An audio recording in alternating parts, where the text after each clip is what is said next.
మరింత సులువుగా EPF withdraw క్లెయిమ్ల ప్రక్రియ వేగవంతానికి నిజంగా కూడా ఈపీఎఫ్ పీఎఫ్కి సంబంధించి కేంద్ర ప్రభుత్వానికి సంబంధించినటువంటి ఒక 3-4 వ్యతిరేకమైనటువంటి పనులు ఏమైనా ఉంటాయి. రైల్వేలో పేదలకు సంబంధించినటువంటి అంశం ఇవాళ అత్యంత అభివృద్ధి చేస్తున్నారు కదా. రైల్వేలను క్రమబద్ధీకరించి రైల్వే ఆస్తుల్లో ఇష్టానుసారంగా ఎవ్వడు పడితే వాడు కబ్జా చేసినవి తీసేసి రైళ్లను నీట్గా ఉంచి పేద ప్రజలకు అనుకూలంగా ఉంచి మీరు దాంట్లో వ్యాపారం పెంచి గూడ్స్ ఎంతైనా పెంచుకోండి, ఇంకా అభివృద్ధి చేసి, ఎందుకంటే ఇప్పటికీ కూడా పేదోళ్ళకి రైలు ప్రయాణం అనేటువంటిది చాలా చీప్గా వస్తుంది. కాబట్టి ఆ విషయంలో పేద ప్రజలు చాలా ఆలోచిస్తారు, మధ్యతరగతి ప్రజలు ముఖ్యంగా. సో రైల్వేలకు సంబంధించినటువంటి నిబంధనల విషయంలో మధ్యతరగతి ప్రజలకి ఎడ్యుకేట్ చేసి దానికి ఎంత మీరు బ్రాడ్గా చేసినా ఏం చేసినా రైల్వేల పట్ల కొంత అసంతృప్తి ఉంది కేంద్ర ప్రభుత్వం పైన. ఈ విషయంలో ఒకసారి ఆలోచించుకోవాల్సినటువంటి అవసరం ఉంటుంది. మొత్తం 100% మంది వ్యతిరేకించడం అనట్లేదు. జర్నలిస్టులు, సీనియర్ సిటిజన్లకు సంబంధించినటువంటి పాస్లు, రైల్వే ప్రయాణం అనేటువంటిది చాలామందికి సౌకర్యవంతంగా ఉంటుంది. రైల్వే ప్రయాణం చేసినటువంటి వాళ్ళు ఇంకో ప్రయాణం చేయలేరు, దానికి అలవాటు పడ్డటువంటి వాళ్ళు. కాబట్టి దాంట్లో ఎంత నియంత్రణ చేస్తాం, దొంగలు దూరాలు వాడుకొని తింటోడు అందులో ఎవడు పడితే వాడు ప్రయాణం చేసేటోడిని డిస్టర్బ్ చేస్తారు. అది కూడా తీసేయాల్సిందే. అది మళ్ళీ మానవత్వం మన్ను మశనం తీసుకురావద్దు. ప్రయాణం చేసేటోడే చాలా కీలకం అందులో. ఇక రైల్వే స్టేషన్లో అయితే ఎవడు పడితే వాడు అక్కడ ఉండి రైల్వే స్టేషన్లలో 1-2 పోవాలంటే కూడా ఇబ్బంది అటువంటి పరిస్థితి. ఇవి ప్రజలు దాన్ని అర్థం చేసుకోవాలి, ప్రభుత్వాలు కూడా దాన్ని చూసుకోవాల్సినటువంటి అవసరం ఉంది. ఇష్టానుసారంగా రైళ్లను గలీజ్ చేసారు. ఆ ఒక్క అంశం పైన కొంత కేంద్ర ప్రభుత్వం ఇప్పటికీ చాలా అభివృద్ధి చేస్తుంది, మంచి మంచి రైల్వే స్టేషన్లకు చేస్తుంది, అభివృద్ధి చేస్తుంది. ఆ విషయం పైన పేద ప్రజలకు ఉండేటువంటిది మొన్నటికి మొన్న ఈ 12 లక్షలకు సంబంధించినటువంటి ఇన్కమ్ ట్యాక్స్ ఒక్కసారిగా మధ్యతరగతి ప్రజలు ఇంకా మధ్యతరగతి కింద ఉండేటువంటి ప్రజలకు కొన్ని కోట్ల మందికి ఊరట వచ్చింది. ఇప్పుడు పీఎఫ్కి సంబంధించి గత 2 నెలలుగా పీఎఫ్ పైన ఎందుకు దృష్టి పెట్టారో, ఎవరు దృష్టి పెట్టారో, ఎట్లా కంప్లైంట్లు వచ్చినాయో తెలియదు. నేను కూడా స్వయంగా పిఎంఓకి నేను కంప్లైంట్ చేయాల్సినటువంటి పరిస్థితి వచ్చింది. పీఎఫ్కి సంబంధించి కొన్ని కోట్ల మంది ప్రైవేట్ ఉద్యోగుల యొక్క పరిస్థితి ఆగమాగం ఉంటుంది. పీఎఫ్ ఆఫీస్కు పోలేరు, వాడు నిలబడలేడు, రోజు కొన్ని వందల మంది నిలబడాలి. మీరు హైదరాబాద్ పీఎఫ్ ఆఫీస్లో ఉండి ఒక్కొక్కరికి తలపొగరు ఇంత ఉంటుంది. అందులో పనిచేయడానికి పీఎఫ్ ఆఫీస్లో పనిచేయడానికి తలపొగరు ఇంత ఉంటుంది. అందులో కింద పనిచేయడానికి ఉండదు. అందులో ఉండేటువంటి కమిషనర్లు వీళ్ళు అసలు ఎవరిని దేకరు.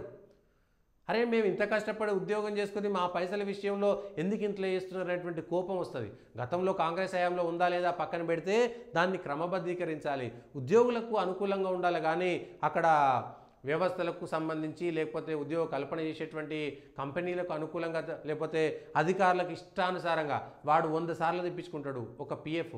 వచ్చేటువంటి పీఎఫ్ల మీద అనేక కుటుంబాలు ఉంటాయి. ఇప్పుడు కేంద్ర ప్రభుత్వం ఎవరి గోడు విన్నదో, ఎవరు కంప్లైంట్ చేసిరో, ప్రభుత్వం ఏమి నిర్ణయం తీసుకున్నదో, పెండింగ్గా ఉన్నటువంటి దాంట్లో తెలియదో, మనుషుకు మాండవీయ చేసిండా ఇంకో ఇష్యూరా పక్కన పెడితే ఆన్లైన్లో నగదు విత్డ్రా దరఖాస్తు సమయంలో క్యాన్సిల్ చెక్ అప్లోడ్ చేసే ప్రక్రియను తొలగించింది. బ్యాంకు ఖాతాను యాజమాన్యం ధృవీకరించాల్సినటువంటి అవసరం లేదు. నేను ఒక కంపెనీలో ఉద్యోగం చేస్తే నా బ్యాంకు ఖాతాను నేను ఆల్రెడీ అందులో నుంచి బంద్ చేస్తా. మళ్ళీ వాళ్ళ దగ్గర పోయి నేను వాళ్ళ హెచ్ఆర్ దగ్గర ఎట్లా మాట్లాడగలుగుతా? నేను ఇంకొక దగ్గర ఉద్యోగం చేస్తా, నేను మళ్ళీ మానేస్తా. ఇట్లా నా ఉద్యోగం సంబంధించి ఇక అందులో పేర్లు, ఆధార్ కార్డులో ఒక పేరు ఉంటుంది, పాన్ కార్డులో ఒక పేరు ఉంటుంది, బ్యాంక్ కార్డులో ఒక పేరు ఉంటుంది. మన దరిద్రం ఇది. తెలుగులో ఒక రకంగా ఉంటుంది, ఇంగ్లీష్లో ఒక రకంగా ఉంటుంది. ఒకడు నా పేరు సతీష్ అనుకోండి, ఒకడు SATI అని రాస్తాడు, ఒకడు TH అని రాస్తాడు, ఒకడు SATEE రాస్తాడు, ఒకడు THEE రాస్తాడు. అది ఆటోమేటిక్గా వెళ్ళిపోతుంది. మనం ఏం చేయలేము, ఎందుకంటే గతంలో అలవాటు అయిపోయింది. తెలుగులో ఒక రకంగా ఉంటుంది, ఇంగ్లీష్లో ఒక రకంగా ఉంటుంది. మనం ఏం చేయలేనటువంటి పరిస్థితికి వస్తుంది.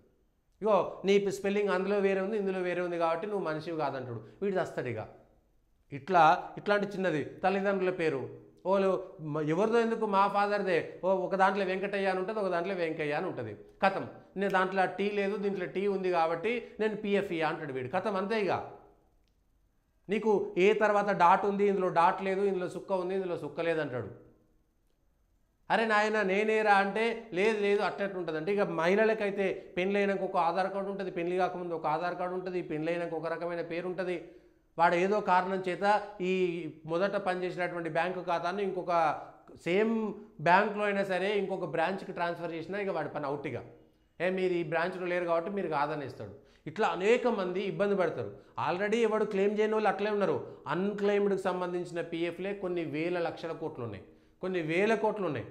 అన్క్లెయిమ్డ్ PFలే క్లెయిమ్ చేసుకునేటువంటి వాళ్ళకేమో ఇబ్బంది పెడుతుంటారు PF విషయంలో. గవర్నమెంట్ ఉద్యోగులు కావచ్చు, ప్రైవేట్ ఉద్యోగులు కావచ్చు, యాజమాన్య ధృవీకరణం చేయాల్సినటువంటి అవసరం లేదని 8 కోట్ల మంది సభ్యులకు ప్రయోజనం చేకూరుతుంది. క్లెయిమ్ల ప్రక్రియను వేగవంతం చేయడానికి ఉద్యోగులు యజమానులకు సౌకర్యవంతంగా ఉండడానికి ఈ నిర్ణయం తీసుకున్నట్టు కేంద్ర కార్మిక శాఖ మంత్రిత్వ శాఖకు ప్రకటనలో పేర్కొంది. ఈ చర్యతో క్లెయిమ్ సెటిల్మెంట్ ప్రక్రియ క్రమబద్ధీకరణతో పాటు క్లెయిమ్ల తిరస్కరణపై ఫిర్యాదులు కూడా తగ్గుతాయని తెలిసింది. యూఏఎన్తో బ్యాంకు ఖాతా అనుసంధానం చేసే క్రమంలో ఆ బ్యాంకు ఖాతా వివరాల ధృవీకరణ పూర్తవుతుంది కాబట్టి అదనపు డాక్యుమెంట్లు అవసరం లేదని స్పష్టం చేసింది. ఎస్, యూఏఎన్ నెంబర్ ఉంటుంది. నేను ఒక ఎంప్లాయీని, నేను ఒక దగ్గర ఉద్యోగస్తుని, ఉద్యోగం చేసేటప్పుడు యూఏఎన్ నెంబర్ ఇస్తున్నారు. యూఏఎన్ నెంబర్లోనే నేను చేసేటప్పుడే నాకు మాత్రమే ఇవ్వాలి. ఏదైనా నా స్పెల్లింగ్ సంబంధించి, నా బ్యాంకు ఖాతాకు సంబంధించి, తండ్రి పేరుకు సంబంధించి, ఫోన్ నెంబర్కి సంబంధించి ప్రతి దాంట్లో ఉద్యోగి సెల్ఫ్ అటెస్టెడ్ డిక్లరేషన్ ఇస్తే సరిపోతుంది. ఒకవేళ ఇందులో ఏదైనా తప్పుంటే ఏ చర్యలు తీసుకున్నా దానికి నేనే బాధ్యుని అనేటువంటి ఒక సెల్ఫ్ అటెస్టేషన్ ఇస్తే సరిపోతుంది కదా.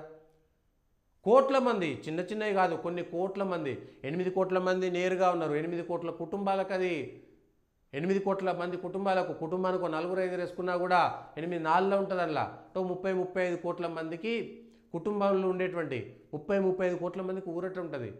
నాకు 1 లక్ష, 2 లక్షలు, 5 లక్షలు రావాల్సి ఉంటే ఏండ్ల ధరపడి దానికి తిరగలేము.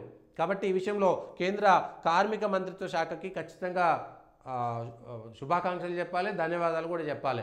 కనీసం ఇప్పుడైనా అర్థం చేసుకున్నారు. చాలా ఏళ్ళ నుంచి ఉంది. ఇంకా వెళితే ఇంకా సులభతరం చేయండి. ఈ పిఎఫ్ ఆఫీసులకి 100,000 మంది తిరుగుతున్నారు. వాడు పార్కింగ్ పెట్టడంలా రోడ్ల మీద పెడితే పోలీసు వాళ్ళు ఎత్తుకుపోతారు బండ్లు. ఎక్కడ పిఎఫ్ ఆఫీస్లో ఇదే బాధ. వాడు లోపల రానేడు. వాడు లోపల పోతే ఒక్కొక్కరిని వానికి నెంబర్ వస్తుంది. ఆ నెంబర్ వచ్చేసరికి పైకి పోవాలో కిందికి పోవాలో తెలియదు. మహిళల పరిస్థితి ఏందో తెలియదు. రిటైర్ అయినటువంటి ఉద్యోగులు అక్కడ కూర్చోడానికి జాగాలు ఉండయి, నీళ్లు ఉండయి, ఏముండయి, టాయిలెట్లు ఉండయి. రిటైర్ అయినటువంటి ఉద్యోగులు వచ్చి పాపం దాని చుట్టూ తిరుగుతుంటారు. దయచేసి మానవత్వంతో ఆలోచించేటువంటి ప్రయత్నం చేయండి. పిఎఫ్ ఆఫీసులలో కొన్ని కోట్ల మంది రుణపడి ఉంటారు. ఇప్పటికైనా ఇంత మాత్రమైనా చేసినందుకు చాలా ధన్యవాదాలు చెప్పాలి. కొన్ని కోట్ల మందికి ఇది చాలా వెసులుబాటు కల్పించేటువంటిది. కొందరు హెడ్ స్ట్రాంగ్ తోటి ఉంటారు. హైదరాబాద్లో ఉండేటువంటి కమిషనర్ అయితే ఇష్టం ఉన్నట్టుగా చేస్తాడు. ఎవరిని పట్టించుకోరు. ఎవరో కొంత తెలిసిన వాళ్ళు అయితే వీళ్ళతో ఫోన్లు చేయించుకుంటారు. స్వయంగా నేనే ఒక పిఎంఓ ఆఫీస్కి కేంద్ర మంత్రిత్వ శాఖకి ట్వీట్ చేస్తే అప్పుడు డైరెక్ట్గా మెసేజ్లు పెట్టేసి మీ సమస్య ఏందండి అప్పుడు మెసేజ్ పెట్టింది పిఎఫ్ ఆఫీసు. నేను పిఎంఓకు కంప్లైంట్ చేస్తే పనులు చేయండి. దయచేసి మీరు జీతాలు తీసుకున్నందుకు ప్రతి పనిని ఎందుకు పెండింగ్ పెట్టుకోవాలి? వారం రోజులలో ప్రతి పని కంప్లీట్ చేసేస్తే కొన్ని కోట్ల మంది పనులు అయిపోతాయి. అది ప్రభుత్వానికి మంచి పేరు, అక్కడ పనిచేస్తున్నటువంటి వాళ్ళకు మంచి పేరు, ఎవరికైనా మంచి పేరే కదా.